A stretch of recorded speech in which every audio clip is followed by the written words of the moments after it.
Hello, Katie. Yes, welcome to the show floor for what's proving to be an exciting 2 days already for ICE London 2022. And as you say, I've been joined by two of the main men here. I have Marcel and Jesse, as you very nicely introduced. Guys, first of all, welcome to ICE365 Live.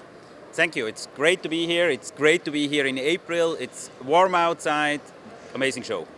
Fantastic to be here. Just nice to be back at ICE after a one-year hiatus. Let's not make that a habit. We'll all agree with that. So let me start with you first of all, Marcel. What are your thoughts on the breadth and quality of the companies featured at this year's Pitch ICE? Because you did all the selecting.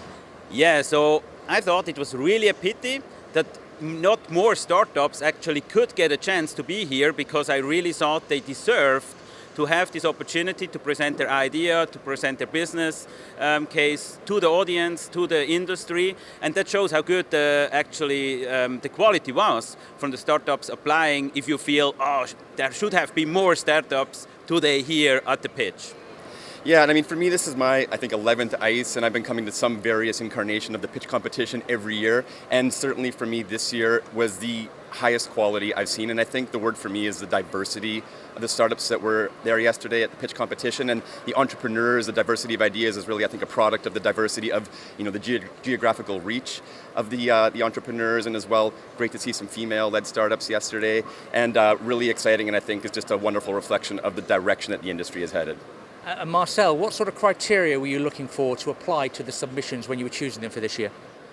I guess it's pretty standard, right? The team really matters. You can have the best idea. It's nothing worth if you don't execute it properly.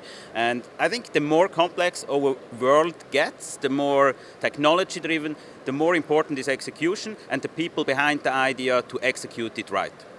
And in terms of those submissions, anything in particular that you were looking out for from the startups this year? Yeah, so I'm thinking about it a little bit in terms of what I like to call sort of like the overall GDP of the industry, right? Which I borrow liberally from a company called Stripe, which is a very successful company in the US, and that's their mission statement. And I like to apply that lens to the betting industry. And the total addressable market, I think, really is going to be fueled by two things. One is attracting new individuals into the industry to work. And again, yesterday we saw some fantastic startups doing a lot of great work in terms of bringing new talent into the industry. And of course, the other part of that is, delivering new product concepts that's going to attract new customer segments to the industry. And again, I think we saw some great concepts yesterday that are really going some distance to bring new customers into the industry. And staying with you, Jesse, were there any particular areas of the industry that you think innovation is lacking, or verticals that are in need of some new ideas? Yeah, certainly. So I think, some things I have been seeing recently, and I'm very excited that we're finally seeing, is innovation in what I'm sort of calling less sexy areas. So things like compliance technology, a lot of focus this year on responsible gaming, which is fantastic. Payments, KYC, anti-fraud, the things that maybe fly under the radar a little bit when we tend to get excited about the actual consumer-facing product. The stuff under the surface is what's really been lacking in the innovation department, and I'm very happy to see we're making some great progress there as well. And from a land-based perspective, how does that change your view of the innovation and technological advances that are taking place? I think what we are seeing now is a change of our, industries. Because before we had like an online industry and we had the land-based industry, and they were almost two different industries, because most of the land-based operators were, due to the regulation, not able to go online. And that is changing. With the local regulation of online gaming, this is changing, and I think it's a great opportunity for the industry overall to create an omni-channel experience. We are not there yet. We are really just at the beginning of that. For me, it's kind of industry change, and I really would hope we have more startups focusing on the omni-channel experience, land-based and online. This has a big chance, in my view, in the future for our industry. And how do you prioritize your investments, Jesse? Are you looking for businesses that you feel you can immediately disrupt with, or do you want to start to nurture something to come into the gaming industry?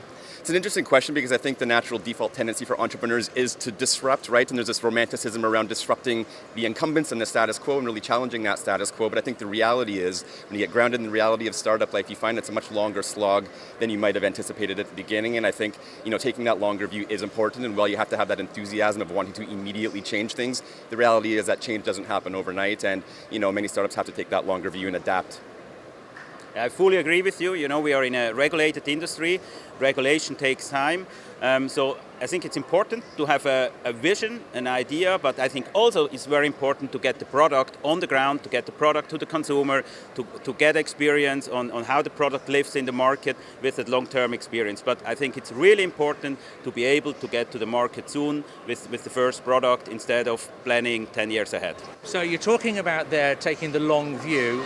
How long a view do you industry investors take, for example, when you're looking to do those investments? Because there's a lot of talk, obviously, about Web3 technology. Is that something that's of interest? Absolutely. I mean, everything should be of interest, right, is the reality. And, it's to the peril of an investor if they're ignoring certain trends or what might look like a toy now ends up becoming a tool in 5 years' time. So, Web3 being one example that is very buzzwordy right now. It looks like a toy right now. I think in 3, 5, 7 years' time, it's going to be a very foundational component of the industry. And I think that's just one of many examples right now.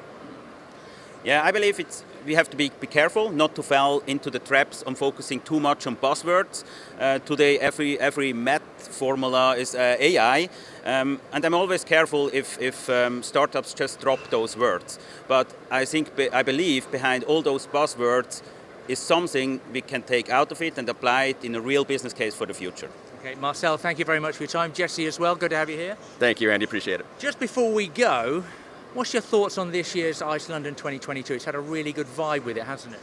100%. I think there's just a jubilation and enthusiasm from everybody here. Obviously, a lot's changed in the last 2 years from an industry perspective, and I think now that we're all together under the same roof once again, there is a level of excitement I haven't seen in a number of years, so really excited.